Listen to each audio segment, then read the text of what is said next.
Hello, and welcome back to the Back on Track Achieving Healthy Weight Loss. I'm your host, Dr. Alicia Shelley. Today, we are starting our series on childhood obesity. In the United States, there are 14.7 million children and adolescents who are affected by obesity. And there are higher rates of obesity in Hispanic children and non-Hispanic Black children. So obesity is extremely important, and I'm so glad we're going to take a moment to kind of discuss it today. If you weren't aware, having obesity actually can lead to conditions like high blood pressure, type 2 diabetes, high cholesterol, asthma, and joint problems. And so it's hard when you're starting at earlier in life. It puts you at a higher risk for developing these conditions as well. And so by helping our children achieve a healthy weight, we can help them with having live healthier lives down the road.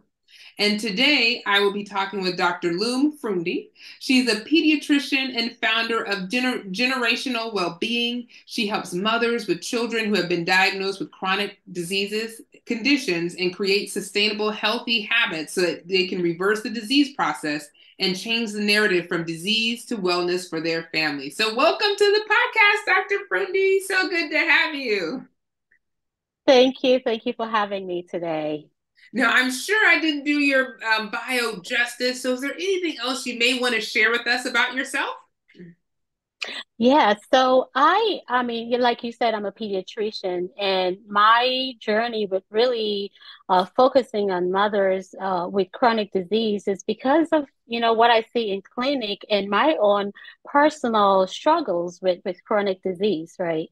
So I have a family history of high blood pressure. I come from a big family as well. So I'm for a very long time, I would not even look at myself in the mirror just because I didn't want to be, I didn't want to see. I guess, sometimes we ignore it. You just don't want to see it. Until I saw a picture of myself of a friend who posted it online. I'm like, oh my goodness, something needed to change. So as I started making these changes for myself, and working in clinic too, sometimes as you become aware and you start seeing it, you start hearing it as well. So as I started, I started hearing, oh, it's just in the genes. Oh, we're big bones families. Oh, all these things. So I had to start changing that narrative that yes, it's not a simple problem. It is a chronic problem and a very complex that you need to really back off and deal with it. It's so many addressing that root cause, addressing the other aspects that come besides just, oh, it's because we're eating too much or all the stigma that's associated with it. No, you're absolutely right. There's so much stigma that we can see in obesity. You mentioned a couple of the myths. Would you mind sharing some more myths that we see in childhood obesity? Yeah, so so the biggest myth I hear is like, oh, it's in the genes, which it is correct though, but a lot of times that gives it that victim mentality or that victim mindset where there's nothing I can do about it. Yes, the genes are involved, but the environment is also involved. Socioeconomics is also involved. It's a complex and it's a chronic condition. The second myth that I hear is that, oh, and you touched on this too, is that it doesn't affect the kids. There's no risk in the kids, right?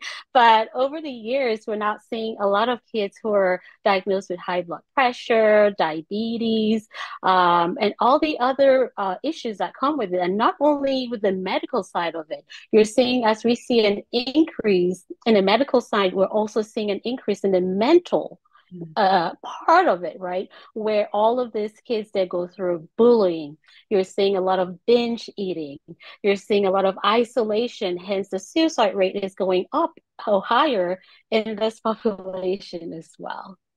And then the third myth that I hear a lot is like, oh, it's no big deal. My kid is going to grow into the weight. Oh, they're just kids. They're going to grow out of it. But we also see that as you're obese, if you have a teenager who's obese, they're more than likely to be obese adults as well. Yeah, well, thank you so much for kind of sharing that because you're right. You're at increased risk for being obese as an adult if you are a person with obesity as a child. So definitely, I can see that.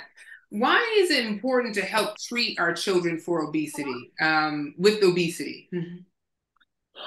It is important because of, like the last myth we talked about, where, it poses a risk immediately. This is not something that we have to wait long term or wait to treat when you have diabetes. Then we start paying attention.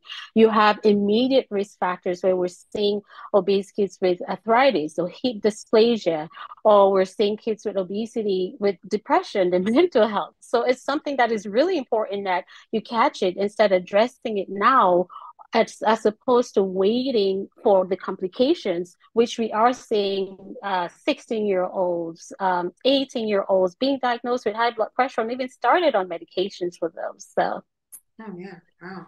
So definitely important to actually start the treatment. What are some tips that you have to kind of help children with obesity have a healthier weight? Mhm. so I make it family centered, child centered, but also the family has to be involved, right? Because yes, the child is obese, but they come from a family, right? And that has a certain set of family values or family cultures that with habits that have probably led to increased risk because, yes, the genetics is there, but our habits can turn on or exacerbate disease or wellness, which is why I go through with the habits where, yes, we have a choice. We have to start with what we have. We have to start where we are and start making those little changes with what we have. And the reason I bring that up is because they're, like you said, the communities that are highly affected are those that are in food deserts per se, or have little access to maybe recreational parks, or the neighborhood is not safe enough for them to go out for a walk. So I usually say start in the home. Maybe when it comes to eating, start modeling those healthy habits. Eat as a family. There's certain things that you have within your powers that you can start changing for yourself and your family as we try to address the other disparities too. Well, what are some tips that we can use to help our children eat healthy? Because sometimes, they see other kids, they're not eating healthy, and they think this is how it should be. How do you get them to even want to buy into it? It is it varies based on the age, and what I find surprising really is that most teenagers are very open to it.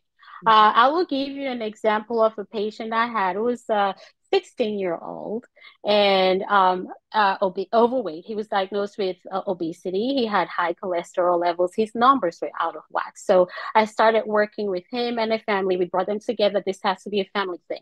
We usually talk about three big things: eat as a family, and you have to model the eating behavior. It's not the child alone. The family doesn't eat one meal and then the kid eats something else, or you don't bring all the things we're trying to not eat into the homes, right? So taking off the snacks, we're snacking on fruits only. We're going to cook meals at home. We're going to get everybody involved, and we're going to eat as a family. That's the first step. The second step is what I noticed with a lot of kids is they drink a lot of their calories. And there's this myth that, oh, it's 100% juice. It doesn't really matter. But all of that is loaded with sugar, especially the kids' section where the tiny boxes of 100% juice, you max out on the kids' sugar and you can hardly find anything without sugar. So get rid of all the sodas, get rid of all the juices, just replace everything with water. And we offer only water in between meals as well. And Okay. then finally, I say when we're talking about food as well, you want to be careful with the language you use surrounding food, because that could actually trigger picky eating and stuff where we're having, and it usually comes from this whole long culture of how we were raised, right? Where you're like, you have to clean up your plate. It sits in there where like, okay, I'm not listening to my hunger cues. I'm trying to clean up my plate because I don't want to waste food, and food is always an issue. So we're going to start talking about food in different ways or using food as reward. As kids, I'm like, oh, if you get your vaccine first, stay in clinic. We're gonna go get McDonald's after that. So there's a reward for any kind of stressful situation. There's a reward for cleaning up your plate. Oh, I'm full, but hey, if I finish up my food, I may have that ice cream. So it we're sending mixed messages that's triggering either overeating or not a good relationship with food. So simple things that are very practical and that you can do within your home and just making small changes a day at a time. Yeah, I like that. Making small changes. Definitely, if we keep making small changes, you'll see a huge change at the end. I too have seen adult patients who, due to their family culture, they've become more ashamed or, their confidence is decreased when it comes to eating. I had one lady where she doesn't eat in front of people. She eats separately, and that's just, the culture from her home. How do we avoid like crushing a child's confidence and maybe producing kids who may be having more difficulties or problems with eating? Communication, understanding too that we are the language we've used when addressing food over time may be the reason this kid is overeating. So instead of calling out the kid for overeating, asking, what can I do to help you? Trying to figure out what is that trigger that is getting this kid to eat. That's the first thing. And then the second thing is you have to be an advocate for your kid because when they go out there, they get bullied, they get talked about their weight, all these things. So when they come back home, or even with family members, so many family members as well, in family gatherings, I've seen quite a few kids where in family gatherings, you have an uncle say, you're so fat or you're overweight. Are you going to finish that plate? You as a parent, especially if you're working with them, have to be that advocate to set boundaries where these are topics we're not going to talk about it. We're not going to address this right now. You're not going to talk to my kid like this because we are working on it. Because once they feel like they're seen and they're understood, it's easier to work with them. Yeah, I love that. I love that. Yeah, because sometimes our family members can be the worst enemies. They can be worse than the kids at school. They just kind of can cut you Right. away.